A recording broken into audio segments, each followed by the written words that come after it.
You are listening to This is Oklahoma, hosted by Mike Hearn, telling stories of Oklahomans and those that have made it their home. What's up, guys? Welcome back to another episode of This is Oklahoma podcast. Mike Hearn here, your host, back with another episode. Excited to share this episode with you today, but before we do, I've got to thank our sponsors. First of all, the Oklahoma Hall of Fame. They've been a huge part of this podcast for the last few years. So the Oklahoma Hall of Fame have been sharing Oklahoma's story through its people since 1927. For more information on the Oklahoma Hall of Fame, go to www.oklahomahof.com, and for daily updates, go to oklahomahof on Instagram and give them a follow. Our other sponsor today is Chickasaw Nation. Now, the Chickasaw Nation have sponsored pretty much everything in Oklahoma. They're a huge supporter of Oklahoma, and it's an honor to have their name and their brand supporting this podcast. So a huge shout out to Governor Anatobi for supporting this podcast. It really means a lot. Our third sponsor is Diffie Ford Lincoln down in El Reno. Now, this one makes me so happy because these guys are great friends of mine, play a lot of golf together. I've bought my cars from them, do most of my oil changes down there, have a cup of coffee, hang out down in El Reno. It's a good spot to go. And not only are they great friends, but they provide a great service. So for over 60 years, third generation family owned Oklahoma business down in El Reno. They're also in Bethany as well. So people in the Bethany area know the Diffies really well. But if you're looking for anything new, used, Ford, Lincoln, or whatever, I'm sure they could find anything you want. Check them out, diffieford.net, and then on Instagram at diffiefordlincoln. This episode is presented by Citizens Bank of Edmond. Citizens Bank of Edmond has been serving Edmond since 1901. They pride themselves on investing in the community and are here for all your personal and business banking needs. For more information, go to mycitizens.bank and follow them on Instagram at citizensedmond, as well as go bank there, because I bank there too. It's been a fantastic personal experience for me. I've had my podcast account there now, my podcast business account there now for 4 years now, I think, and it's been fantastic. So definitely worth your time. They're a great group of people, and they're always there to answer the phone when I forget my password, because I seem to forget it daily. So yeah, go to Citizens Edmond and check them out. It's been awesome. This episode is brought to you by the Dog House OKC. Recently, I have been in need of some doggy daycare for my two pups, and the Dog House have come in clutch. The team over there are incredible.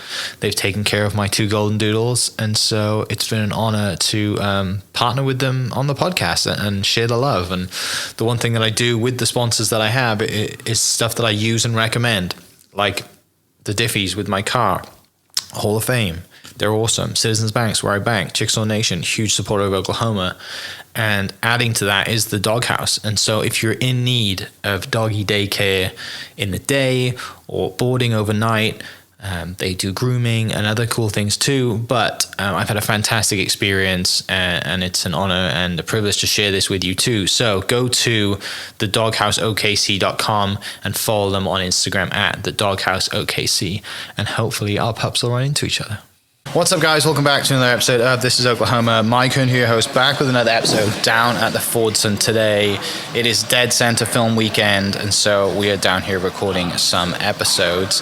You'll hear some background noise. We're in the restaurant. I apologize for that in advance, but it'll probably just become like white noise by the end of this episode. But it gives me great pleasure to introduce my guest today, very well-known actor, Mr. Paul Sparks. Paul, thank you so much for your time today. Hi, thank you for having me. What's it like coming back to Oklahoma? Do you come back very often? My family is all here, so I don't come back as often as I probably should, but I make it back. I try to make it back about once a year is all. It is it's very hot here right now. It remains dry. Where my mother lives out in the southwest, it remains flat. It's home. The people are still nice. Yeah, it's everything I remember. Yeah. So where is home base for you at the moment? I live in the East Village in New York City. Okay. For about 32 years now. Oh, wow. Yeah, long time. Very different to Oklahoma. Very different to Marlow, where you grew up. Yeah. Right? Marlow, though, is famous for Giuseppe's. Yes. I keep hearing about Giuseppe's, but the truth is that I've not been to Giuseppe's. Okay, not yet. It was not there when I was there in the late 80s, early and late 80s. Yeah, Marlow was. In many ways, my involvement in the entertainment industry really, that was kind of where it started, because my father, who was the high school football coach, the only class he ever made me take was a speech class, which he felt like it was important that a person be able to stand up in front of one's peers and speak. So he made me take a speech class, which I was resistant to be honest. But I took a speech class my freshman year with Mrs. McConnell, Paul McConnell, who I think is probably still there, and it completely changed my kind of my DNA around. I can remember the moment that I was like giving a speech about how to make a peanut butter and jelly sandwich or something, and I remember having this feeling of like, oh, I like it up here. And as a person who actually is pretty shy in real life, like I don't.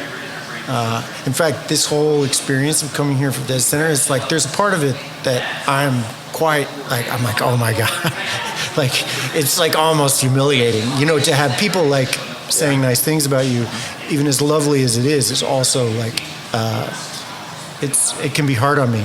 But I remember feeling very at home up there in front of people.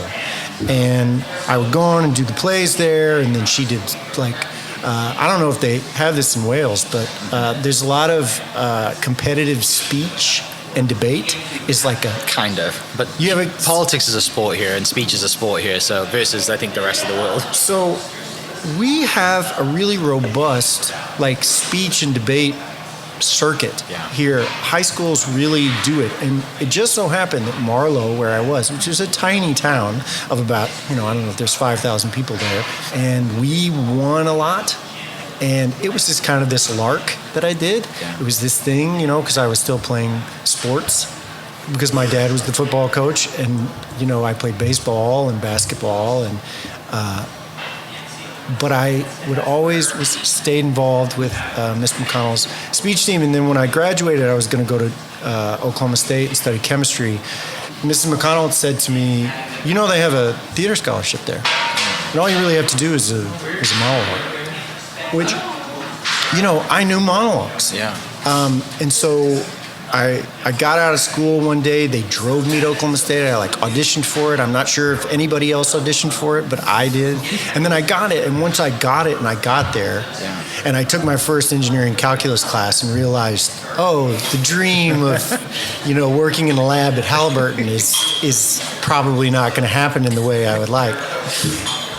I had to audition for the play. I had to be in acting classes, and I got around theater people, and I was like, these are my people. Yeah. I love this. And as with most people, the circuitous story of like how are you still an actor after 30 years? Yeah. I somehow ended up in New York. I went to NYU. I transferred. I met some people along the way who was from there. I stayed in New York. I was a carpenter and just did theater for free and made small movies, and then eventually, just through the war of attrition, was just around enough. Yeah. And I got on Boardwalk Empire, and after that, things started to happen in a more real way. Yeah. So, looking back, do you think that there's a lot of added pressure being a coach's son? Mm-hmm. I was as well, and you kind of have to perform, and there's all that added pressure. But do you think the upbringing of being an athlete helped you under pressure when you were kind of up on stage and under the limelight, solo on your own, kind of? I don't think there's any question that it was an asset. There's a similar sort of emotional life to being an athlete and being an actor. There's very high, lots of pressure, life and death, it seems like, situations, and big highs, big lows, and things always changing. Your body is engaged in it. There's a lot of things that are very congruent with like being an athlete, which is something that I really wanted to do. You know, I kind of think I went to Oklahoma State on the off chance that maybe I would even walk on and, you know, try and play football there. But I remember there was a teacher I had when I was at NYU who we were talking about the fact that I think initially I thought they were going to send me home, you know, because I was like, I'm just this hayseed kid who hasn't read anything and doesn't know anything. And all these kids went to LaGuardia Performing Arts High School and, you know, had so much more experience than I did. And so much more of an understanding of the way the business worked and the way just the whole thing worked. And she said, no. The reason you're interesting, the reason you make the decisions you make, the reason that you are the kind of actor that you are is because of where you're from and because of the things you know. And so I've always felt such gratitude about being from a place that was so different, that was so cut off from the entertainment world, because I got that opportunity to just learn a complete other life. Because I get plenty of art now. Yeah. And so it was nice to be from like that background. But yeah, the sports part, indispensable, I think. Yeah. What were the state of Oklahoma State athletics when you were there? What was the era well, you know, of that? Thurman Thomas was there. Okay. And the football team, you know, was still getting destroyed every year by Oklahoma. Our wrestling team was really good. Mm-hmm. That's when the brothers, I think John Smith maybe or those guys, they were there, and so it was they were powerhouse in that. Our baseball team was quite good, but Oklahoma, which, you know, full disclosure, I was always kind of a Sooner fan. Okay. Even when I was there, Oklahoma was always a little more. You know, they won more. It's hard. It was hard for me to put on the orange. I mean, it's not hard for me because my host family, when I first came here for my first Christmas here, gave me an Oklahoma State hoodie, and they're like, "You're going to be an Oklahoma State fan." Like, oh, wow. Okay, sure. Like that's it. And so that's who you are. I'm an Oklahoma State fan. Wow. Yeah. So I love Oklahoma State. I root for them. Yeah. What looking back before we kind of dive into you know, going from Stillwater to New York City, what's some of your greatest memories from college? College at Oklahoma State, yeah. Oklahoma State. Well, the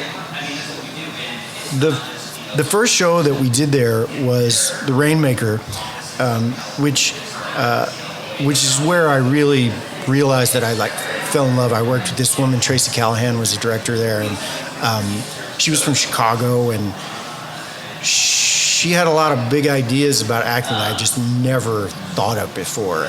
You know, it was so much more about breaking down the scenes and figuring out all these things that I just thought were so interesting. And then the next show we did Oklahoma, and we had a horse on stage. We had the Oklahoma city ballet, which were like Russians, and they came in and did the ballet part in the middle, and I was just in the chorus. You know, and I had to learn to tap dance for it, which was also quite an experience.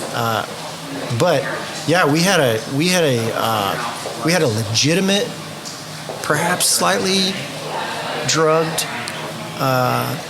giant horse walking on stage, and I'll never forget the look on the face of the orchestra as they watched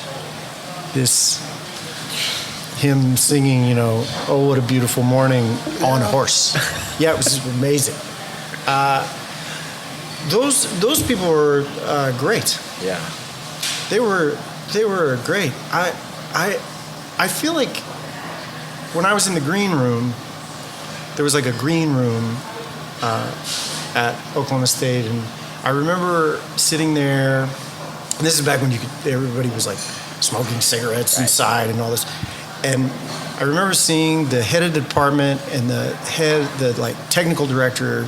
I remember watching them walk by, and they're just absolutely at each other's, just clawing at one another's necks, having an argument about what kind of material they were going to use for the walls of this set, because it had to like move. It was going to play there, and then it was going to play somewhere else.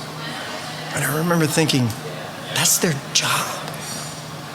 That's so absurd that they're so invested, so crazy about, these things that I can see how people sometimes think, well, no, it's just a play, right? And that absurdity for me made the most sense. I feel like a lot of my life is sort of living out the whims of like, oh, well, this is totally absurd, so that is exactly what I'm going to do. Yeah. All the details, Yeah. right? And Yeah. focusing on those details as much as possible. Yeah. And which makes the difference, because Yeah. a lot of people oversee those details. And the general human being wouldn't even notice. Like you said, you see these people walking past and arguing by the wall. Yeah. Like, it's not even on my radar. Yeah. So you're at Oklahoma State, you're doing this. When's the moment that you think, I make a career out of this, I've got to go to New York? And why did you go to New York over going to LA? Well, well, it was interesting because I didn't do great in my chemistry and my calculus class that I was taking at Oklahoma State as my sort of general studies. I was really enjoying being around all the theater people and living that sort of bacchanal life that they were living. I really loved. One of the directors was this guy named Peter Westerhoff, who was from Connecticut, and so over the summers he would go back to Connecticut and he would do summer stock at the Nutmeg Summer Theater in Storrs, Connecticut, which is where the University of Connecticut is. And he and I and one other guy, we had auditioned and got into two of the musicals that were going on that summer. So we drove to Connecticut over the summer after my freshman year. And while I was there were people from New York and there were people from Boston that were there, and they were either just out of school or just about out of school. And, summer stock is, maybe it's one of the single greatest things for a young person to get to do. It's camp, times 10, because you're being paid to do this thing. You work really hard and put on a show. And while I was there, I met all these people, and they were like, "What are you doing? There's not really any scene. What are you going to do when you get out of school? You're just going to stay in Oklahoma?" And at that time, there was no DeadCenter. There was no. There were people that occasionally did shows at the Lyric, I think, but there was nothing going on here. You become a teacher, I guess. Okay. And so, because this is like 90, Okay. 91. And I guess the only person that you're thinking of local to you would be Ron Howard, because he's from Duncan. Was that kind of like your only, like, hey, there's a shining light that maybe Ron Howard can do this, but other than that, there's no scene? To be totally honest, I'm not even sure that I knew that Ron Howard was from Duncan? Yeah.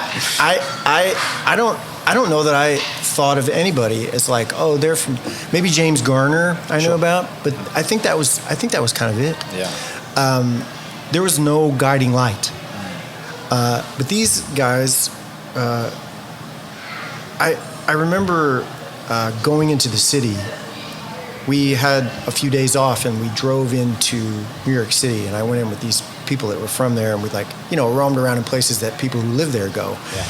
And I thought, oh, I love it here. I'm going to move here. Someday I'll move here. Just a kind of whimsy. But when I went back to Oklahoma and I was back in class, and I remember thinking, I was like, I should just do it. Yeah. And my father, the football coach, and I had a conversation on the phone where I was struggling in school a little bit with the chemistry aspect of my stuff. And he said to me, if you wanted to be like an actor, if that's what you wanted to do, you should do it. And I don't know, somehow that was kind of the okay that I needed. I mean, I might have done it anyway. I'm not sure. But I do think that it helped make it feel better. Mm-hmm. You know, I think he thought I was going to finish school at Oklahoma State and like teach theater back in Marlow. But he didn't think I was going to move away and become an actor. But he and my mom, they totally were supportive of it. That's amazing. And originally I said, I'm going to quit school, I'm going to move to New York. And they were like, whoa, whoa, whoa, whoa, whoa, whoa. We didn't mean that. No. And it was his idea. He said, well, you know, surely there's a university up there. There's somewhere you could go to school. So I auditioned for a couple of places and got into some places, got into DePaul, I think, in Chicago, and got into NYU and went to NYU and finished up my undergrad there and, you know, studied theater.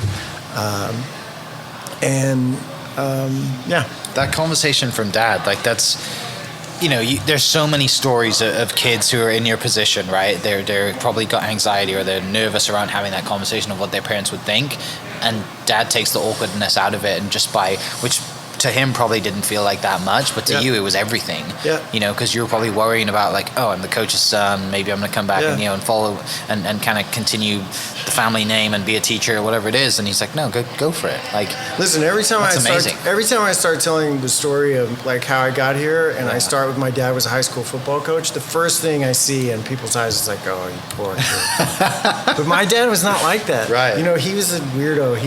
I remember him saying, like, you don't have to play sports, you know. I'd rather you play the piano. You know, he's a weird guy. Yeah. He's weird. It's not like the butch, like the big kind of buff, like I mean, coaches. he was. Yeah.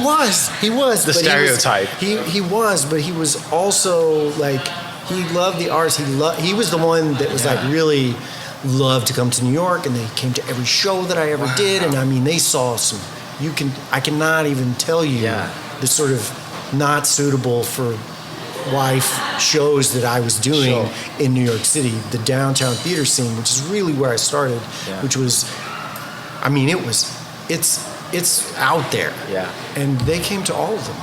That's amazing. Yeah, when you, and the first thing you think of, people listening probably thinking the same thing, right? You think coach in Marlow, Oklahoma. Yeah. You think the last place they want to go is New York City because it makes them so uncomfortable. Yeah. And you had that was just the total opposite, right? Yeah, just kind of dove into it. Loved Tell me about NYU and how that experience was and how that really kind of just transforms you and you're like, this is my thing now. I'm going all in. You're in the place you want to be in. You know, when you're really kind of learning and perfecting your craft and thinking, how am I going to make a career out of this? Yeah. It's interesting because when I auditioned for NYU, I was so stupid as to like what was a good school or a bad school. Like I had no idea. Yeah. And there was no Google. You know, there's no research. You know, I don't even know how you would know back then. And I remember I was talking to a guy. His name was Todd London, who was one of the teachers at NYU, and I asked him just kind of. Straight out, I said, "Hey, is this like a good school?" Because I went and auditioned in Chicago for like a whole bunch of different schools, and I said, "Is your school a good school?"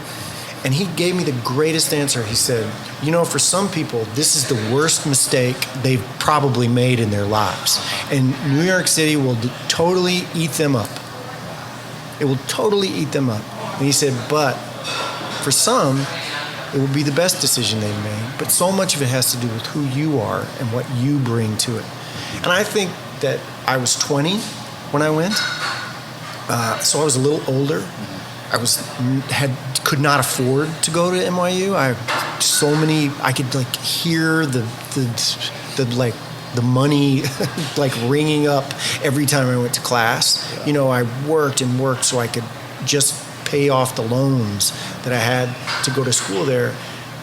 So I was really ready to just wring it by its neck and take everything that I could. And, you know, and NYU, it was in the proximity of the theater scene. It was proximity-wise, you know, a lot of the teachers there, they were actors, they were directors, they were people that were involved in that community. So you were just around it. And I worked really hard. You know, I learned a lot of stuff. I probably went at it with maybe even more humility than one needed to have. I was, pretty convinced that, I wasn't totally convinced I was going to fail at it. I thought that I would go, and I was preparing myself for failure. Mm-hmm. But what I learned is that I actually didn't care that much how successful I was. I wanted to work. I wanted to enjoy the people I was working with. I wanted to enjoy the work that I was working on. And if I could figure out a way to do that, and if I had to have roommates, okay. If I eventually had to go, move to New Jersey, okay. I was willing to do that. I felt really confident that I was going to be able to find a community. And that's what happened. I found a community. A lot of those people that I met in the 90s, now they make everything. They're my friends. Yeah. And I've known those people for a long time. NYU was a place that was simultaneously, because I also studied philosophy when I was there. Okay. And so I was in regular school, but their theater program was studios. So you would go 3 days a week. It was all day, all the different, movement and voice and different acting classes and stuff like that. So it was very intensive, but it was also, there was a moderation to everything. It's never felt crazy. I still had to read. I still had to be engaged with the world, which was a good lesson for me in terms of being an actor. I think one of the great things about doing it is that I constantly in a new situation where I get to learn something about some new thing. I was on this show Physical, and I played a Mormon, and I got to learn all about Mormons, and it's like you get to learn things. So that's what I learned there, and then Do you think that, to be 20, 21, have that awareness that, a lot of people in school now, right, there's so much pressure, and they're, the last thing that, the advice they're probably getting is what you just said. It's the less you care about it, maybe the better you'll do, right? And you had that awareness early on, and I don't want people listening to take this the wrong way. You did deeply down care about the craft and what you enjoyed doing. That's what it is. You cared about that, but you didn't care about the outcome, which freed you up a little bit, sounds like. Look, I'm not going to lie or tell some fib that there weren't moments when I was like, what is going on here? Yeah. Is this sustainable? When am I ever going to make any money doing this? But I think as long as I was finding joy and in making stuff, and I was meeting, my career has been mostly about, I meet writers. I love writers. I think that if I have one advantage over some other person, it's not the way I look or even the way I act. It's my ability to read a script. I can read a script. I can tell if a script is good or not. And I also think that I'm good at knowing if I can do that script. There's some good scripts I read that I'm not going to be good in that. So I've stayed away from some bad choices, and I've made some good ones. But I've also really appreciate writers, and so I have relationships with writers, and nobody's going to know these people, but there's a guy named Adam Rapp that I've been really close to, and this guy Craig Wright, that these guys were a big part of the sort of the theater scene downtown, which was where I always thought the most interesting theater was going on. I've always liked those places, the places where money doesn't rule the outcome. And so the types of projects could really swing for the fences, and that sustained me. Yeah. So at that point then, are you thinking I want to go to Broadway, or are you thinking I want to go to TV because there's the money? Did you set that time, or does it just happen you're putting the reps in and then you get that phone call and you're actually, you're going to be on Boardwalk Empire playing Mickey Doyle? Boy, I don't know. I can remember actually kind of having a block and thinking I don't think I'm ever going to be on Broadway. Yeah. I remember thinking I don't think I'm ever going to be on TV. I remember making an independent film when I was 22 or 21, like maybe the first one I ever made. And probably the person had no idea what they were doing, and I didn't know what I was doing, and we were filming, and I was not used to seeing myself. And back then, you had to film it and then watch it like later when it came back from the lab. But I remember like the experience of it. I remember thinking, oh, I can't do this. Like, I'm not good at this. I'm not going to be good at this. If this is what it is, then I can't do it. And that's still something that I struggle with sometimes, making film and television. Theater has always been the place that I think because it's ephemeral and it sort of like disappears with your performance, and you don't have to look at it 10 years from now.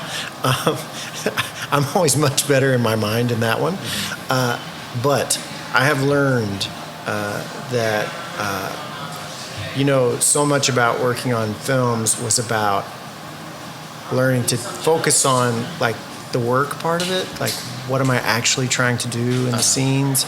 Like, that's where the comfort was. Like, if I could figure out how to get to that place, then I enjoyed doing it. If you worry about how you look and, like, what it all means, and is it any good, and do they like it, that's, for me, that was like made it an unbearable experience. It's also scary. Yeah. It's scary when it's not easy to do. It's I always say this when I talk to people talk about film versus television, or film and television versus theater. Mm-hmm. They're like, what's the difference? You know what everybody says? Oh, theater actors, they're much bigger and broader, and so we have to tone them down. I remember hearing that a lot when I was a kid, or when I was young. I don't know if that's true or not. I maybe it is. The real difference is that when you do a play, the audience is actively involved, and they're actively participating. They're answering, whether they're snoring at what you're doing, or laughing, or whatever they're doing. They're actively sort of participating in what's going on. When you shoot a film, every single person that's not in the scene with you is actually actively blocking their energy from you. They're trying to be quiet. They're trying not to be in the scene. Okay, a lot of times they're actually turned away from you. Yeah. So you are really alone. Unless it's just you and your scene partner. Right. So when you do a scene, say that's a close-up, and there's no one in the scene with you, it's just you. I never thought about it like that. Maybe the cameraman is slightly in with you, but they can't react. They're actively trying to block their reaction. And you feel it. Yeah. You feel cut off. I always marvel at actors, and a lot of them have no theater experience, that are able to go on, and I can tell that they feel supported. Like, I can feel it, that they can tell they have. And you do learn that you can kind of get people a little bit to, like, really pay attention. But I feel the barrier. Yeah. The people trying not to screw up the take. Like, I feel it.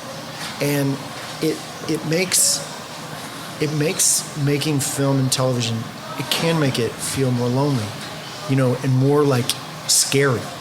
It's a real energy, right? When you're like, it makes so much sense when we talk about, I think more people talk about energy now and transfer of energy, and obviously you've been in it from a very young age and very aware of it, especially if you're on stage and you can feel the energy. Like I said, someone's either sleeping in the front row or they're like atop of their seat, they're giving it back to you, and you can feed off that. Yeah. When someone's behind a camera in front of you trying not to react to you, it's pretty cold. Yeah. And you've got to deliver the scene and getting to your character, like that's... No, I've never thought about it that way. And when you were saying, like, do you want to be on Broadway? What I've learned, because I've done some Broadway, is the theaters are so much bigger that there are people you can't reach. There are people that are not culpable in the experience. They can come and watch and look at their phone and go do whatever they want to do and think about other things. I love small small venue. I love small because everybody's culpable. I know what you're doing. I can feel it. And that aspect, is something that when you make an independent film, a lot of times you can almost achieve that. You can feel the group. The thing about independent filmmakers is that they fall in love with what they're doing. They fall in love with the process. They have to, because it's so hard and it's so underpaid, and it demands so much more from you than anything else. So all these people are in love with the process, and so a lot of times they're not blocking their energy in quite the same way. They're watching things with that sort of that love, and that's why sometimes little films feel so good to make. Yeah. So you get that Boardwalk Empire phone call. You play that. Yeah. You kind of like, not that I've made it, but you're doing this. Where do you go after that? How long does Boardwalk last, and then where do you go after it? Yeah. So I was doing Head of Gabler in this sort of infamous production with Mary Louise Parker on Broadway when I got cast in Boardwalk Empire, and I was so confused by all of it, and just as the universe has done it, like my partner, we've been together for over 20 years. She was pregnant with my son, and so that was exciting that I had a job and I was actually going to make some money doing it. I mean, we were all terrified and thought we were going to get fired, right? Or killed, from that job. It was so big. The first day I shot with Scorsese, directed the first episode, and it was one scene, and we shot for like 23 hours in a basement. It was like under a mansion, like out on. It was crazy. I think there was lobster tails. Yeah. It's all been downhill for me since then. What a way to start. Yeah, but that show was so massive, hundreds and hundreds and hundreds of people, and I was just faking it. Yeah. And I also, was playing a character that that they allowed me to sort of swing for the fences with a little bit. I really played a character on that show. And I think it was a little debatable about whether or not I was going to survive because of the decisions that I had made about what kind of character it was, because it was a kind of crazy comic character. But luckily, they let me keep it. I did that show for 5 years. It was all filmed in New York, 15 minutes from like where I lived. Perfect. It was beautiful. I had my son grew up. My wife is also an actress, so she was doing stuff. We could just kind of. Yeah. It was great. And then I literally died on Boardwalk Empire and walked right into House of Cards and was on House of Cards for 3 years, which was also kind of a dream job. And while I was doing House of Cards, because initially they paid me so poorly for it the first year, that I had to take another job, which was this other HBO show, The Night Of, which was like a glorious show. I was so lucky to be on that. So I had this run of really interesting things where I played really different characters, which was such a blessing in a business where you get pigeonholed very easily. To play multiple kinds of people, that was just lucky. It was just lucky. Yeah. In the instance of time, because you've done a lot and we could be here for hours, but tell me about The Greatest Showman. Such a good movie. You play the critic, sort of James Gordon Bennett's character. Love the movie. I mean, it kind of brings your musical background and your theater background to, it's kind of a perfect mix. But yeah, talk to me about that and how that process is. And obviously, most people listening know, The Greatest Showman. And well, it was funny because I made a little independent film right before that called Thoroughbreds, and this guy Kevin Walsh was one of the producers on the show, and he was initially on Greatest Showman, and he said, "Hey, listen, there's a role. I think it would be great. I want you to come in and meet the director. It's a musical." And I was like, I don't He's like, no, you don't sing, but like I think it's gonna be good. It's like Hugh Jackman's in it. I was like, what? Okay, so they brought me in to meet the director. I didn't even audition for it. Yeah. And he's Australian. The director was Australian, so I don't think he had any idea who I was, but he just assumed because I was coming in that I was somebody important. Right. I got like an hour spiel where they played all the music had already been recorded, and that beautiful music from it, and he laid out the whole thing. I mean, he pitched me on it. It's never happened since, and it had never happened before. Yeah. Yeah, he pitched me on it, and I was like, well, I mean, okay. What's going through your mind when he's pitching you on it? Because you're going in there thinking, I want to try and do this. I was like, this guy has no idea who I am. This guy thinks I'm famous because he doesn't know enough about America. Right. That's what I thought. Okay. But I was like, okay. Yeah. And the music really did. It sort of stuck with me, and I thought, oh, well. And it was shooting in the same place that Boardwalk Empire had shot in New York. And so I was like, yeah, I would love to work in New York, and it would be fun to be on a musical. And, I thought a lot of Michelle Williams, and there was incredible and cast. It was a huge show. Yeah. I mean, huge. And I'm not even sure why they allowed it, but I'm a kind of person that I feel like one of the things I like to do is find out about the tone of a film. It's hard to know if you work sparingly. It's hard to know what it is. So I went in a few days, and I saw Zendaya work, and I was like, oh, I see what this whole thing is. And then of course Hugh Jackman is without question, he's the nicest person.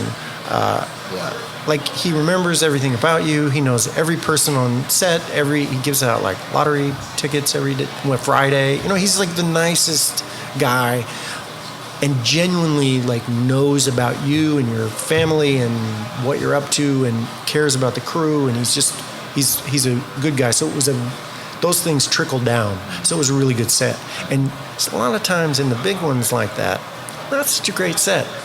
Can be really impersonal and awful. Yeah. That set was it was awesome. Yeah, it was awesome. To that point, in a way that some of the bigger, the quote, they feel themselves as superstars, leave me alone, I'm going to my trailer and coming out and doing my set. It wasn't a community. What you're saying sounds like a Greatest Showman was a huge community. He wants to play backgammon and talk about he would just say to me where did you come from? Let's find out about you, because he too, much like the director, had no idea. You also did Mud too. When I was working on Boardwalk, I was working with Mike Shannon, who happens to be my closest friend now. Some of my favorite movies. Yeah, he's the best. The best. You did Waco with him too, right? Yeah, I just finished doing Waiting for Godot. We did together. He made a movie, his first directorial movie, this movie called Eric LaRue, with Judy Greer. I think it's just marvelous. So he had worked with Jeff Nichols, who is from Arkansas, Little Rock, and they had made this movie Shotgun Stories, which I had gone and seen and had met Jeff. Okay. And then I saw his next movie, which was Take Shelter, which is my favorite of his. I love this movie with Mike and what's her name, Jessica Chastain. You go and see that movie immediately. So good.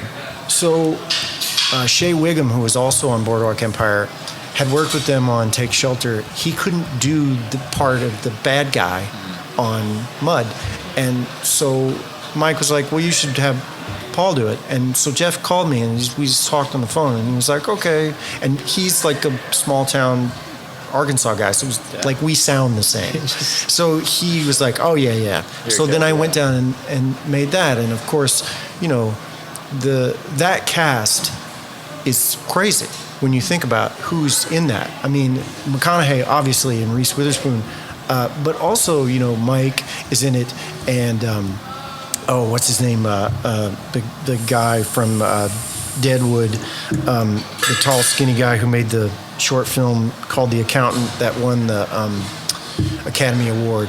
Oh, I'll think of his name. He's in it. like Sarah Paulson is in that movie. Ty Sheridan is in that movie when he's like a little kid, and That's the cast. he is Ray McKinnon. If you've never seen the short film The Accountant, Okay. Ray McKinnon is in it and directed it. Not Ben Affleck's Accountant. The Accountant. The short Accountant. film. It's a short film. Yeah. It won the Academy Award. It is. It will blow your mind. And he's in it. I remember saying. Anyway, Ray McKinnon he writes the show Rectify that a lot of people love. Yeah. Anyway, so he was on it. All these great people were on that movie, and Jeff Nichols is one of the most unassuming, greatest guys ever. He's a big mind. He lives in Austin now.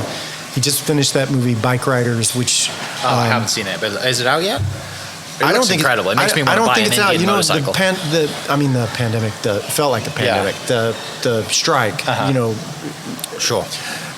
it was supposed to come out. It kind of, I don't know, it got moved to a different company. I can't remember exactly, but it will be a beautiful, interesting movie. And that's another cast. Mike and I actually, Mike's a pretty decent part. I have a small part in it, but I just went for a few days and just met everyone. Yeah. And yeah, it's cool. Do you ride bikes? No. No, but they all learned how. It's incredible. You see, I watched the movie trailer. I'm like, I want to go buy an Indian motorcycle Oh, yeah. now, you know, and just Yeah, and seeing it's such Tom Hardy do his thing. It's such an interesting time. This sort of pre Hell's Angels, and it's sort of true. I mean, it's a really like fascinating movie. It's awesome. So, talk a little bit about kind of what it's like to come back to Oklahoma, the state of Oklahoma film, and just kind of your thoughts on that as well, coming to DeadCenter.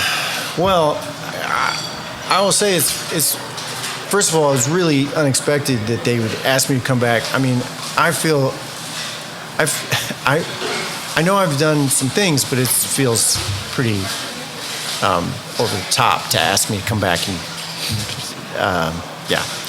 Icon, very difficult word to It's a big word. to live. Like one must have a glow about them, it seems, and I'm not sure that that's true. However, I'll take it. It's a chance to like see my family, and everybody comes here, so that's good. I'm really happy for Oklahoma.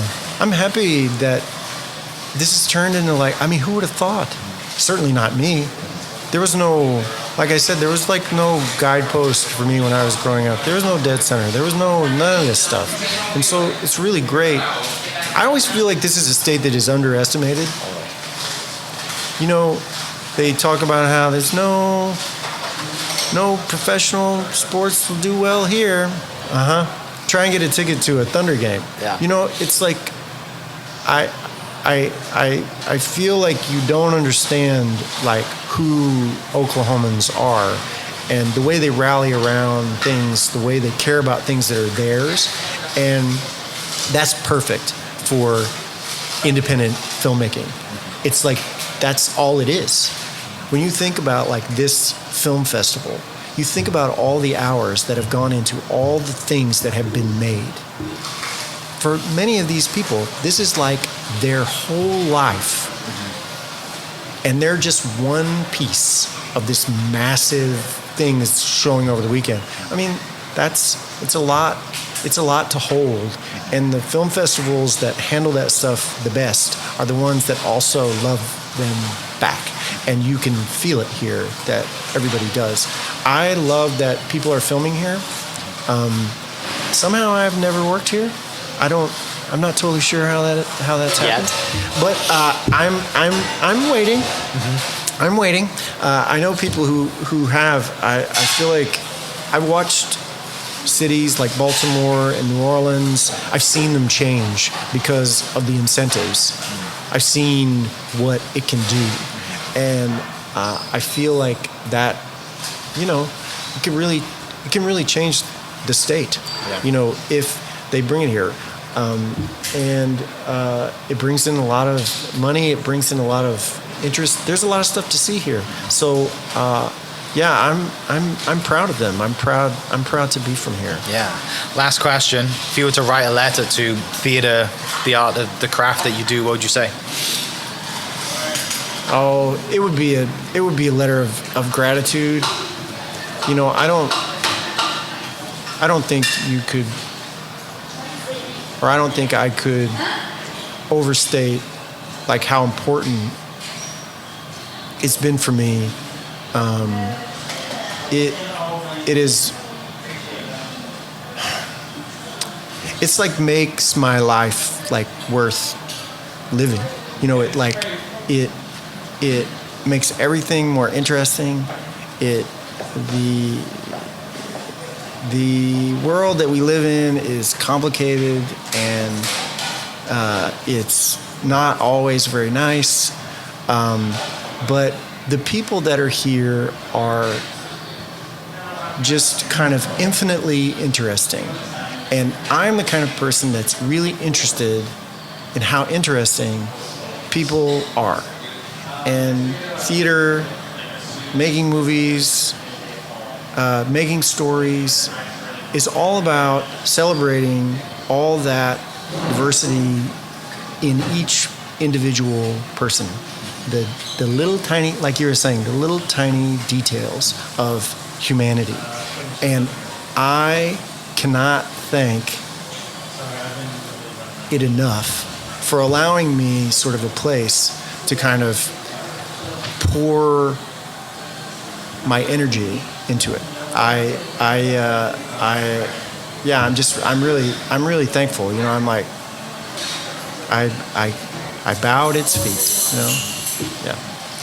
It's been a pleasure. Thanks so much for spending in some time with us. I know you got busy schedule, and I really appreciate you sitting down. And apologize to people listening for the hustle and bustle going on around us, but hope they took something away from that. And safe travels back to New York, and have a great rest of your weekend. All right, thanks, Mike. Hope you guys enjoyed that great episode. Thank you so much for listening. As always, huge shout out to our sponsors, the Oklahoma Hall of Fame, sharing Oklahoma story through its people since 1927. For more information on the Oklahoma Hall of Fame, go to www.oklahomahof.com and follow them on Instagram for daily updates at oklahomahof. Our other sponsor, the Chickasaw Nation, amazing sponsor. They do amazing things for the state, and they're always sponsoring something in Oklahoma. They're a huge supporter of Oklahoma, and without their support, we wouldn't be able to do what we do. And our third sponsor is Diffie Ford Lincoln down in El Reno. Now, this one makes me so happy because these guys are great friends of mine, play a lot of golf together. I've bought my cars from them, do most of my oil changes down there, have a cup of coffee, hang out down in El Reno. It's a good spot to go. And not only are they great friends, but they provide a great service. So for over 60 years, third generation family owned Oklahoma business down in El Reno. They're also in Bethany as well. So people in the Bethany area know the Diffies really well. But if you're looking for anything new, used, Ford, Lincoln, or whatever, I'm sure they could find anything you want. Check them out, diffieford.net, and then on Instagram at diffiefordlincoln. This episode is presented by Citizens Bank of Edmond. Citizens Bank of Edmond has been serving Edmond since 1901. They pride themselves on investing in the community and are here for all your personal and business banking needs. For more information, go to mycitizens.bank and follow them on Instagram at citizensedmond, as well as go bank there, because I bank there too. It's been a fantastic personal experience for me. I've had my podcast account there now, my podcast business account there now for 4 years now, I think, and it's been fantastic. So definitely worth your time. They're a great group of people, and they're always there to answer the phone when I forget my password, because I seem to forget it daily. So yeah, go to Citizens Edmond and check them out. It's been awesome. This episode is brought to you by the Dog House OKC. Recently, I have been in need of some doggy daycare for my 2 pups, and the Dog House have come in clutch. The team over there are incredible. They've taken care of my 2 golden doodles, and so it's been an honor to partner with them on the podcast and share the love. And the one thing that I do with the sponsors that I have is stuff that I use and recommend, like the Diffies with my car, Hall of Fame. They're awesome. Citizens Bank's where I bank. Chickasaw Nation, huge supporter of Oklahoma. And adding to that is the Dog House. And so if you're in need of doggy daycare in the day or boarding overnight, They do grooming and other cool things too, but I've had a fantastic experience, and it's an honor and a privilege to share this with you too. So go to thedogHouseOKC.com and follow them on Instagram at thedogHouseOKC, and hopefully our pups will run into each other. Thank you for listening. We are inspired by those around us and hope that you are too. Make sure you subscribe to this podcast on your favorite podcast platform and leave us a review so we can keep telling your stories. For more great Oklahoma content, follow This Is Oklahoma on Facebook and Instagram.